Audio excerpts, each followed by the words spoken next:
You've been down there with the NBA for a few years now, working with Atlanta, covering the game on NBA TV, and you've gotten to watch some incredible games and some incredible moments. When you think about just hanging out there in the offices, are there any games or plays or moments that you got to watch and you had to almost kind of pinch yourself that the basketball fan in you was allowed to be in that room? Well, I mean, you always go back to the big playoff moments or big regular season games that have been close.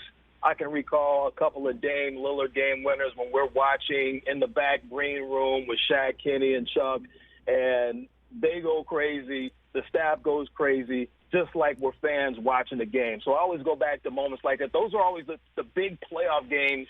I recall a regular season game. It was Nikola Jokic and his Denver Nuggets going up against the Dallas Mavericks.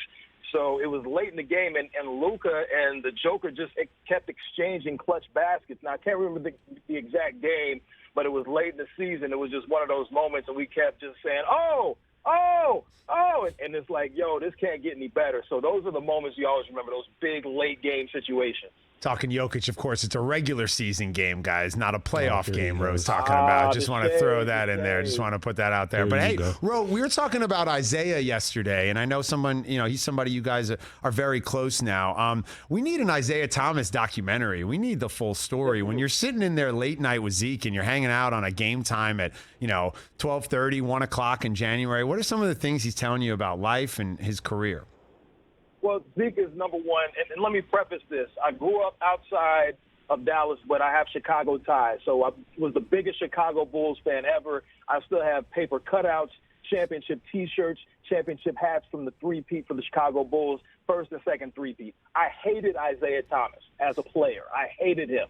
The moment I get to NBA TV, he becomes my favorite person to work with, because I come in with these preconceived notions, and he ends those immediately with how genuine of a person that he is. He's sweet, he's loving, he's caring. He is a basketball savant. He tells you everything that you need to know about basketball and even gives you advice off the floor. And let's break this down for a second. He's held every position in the NBA. He's a top 75, top 50 player, Hall of Fame player, championship player. He's been a coach. He's been an executive. He's been an owner. So he's done everything in the league. So he has a perspective on every single situation.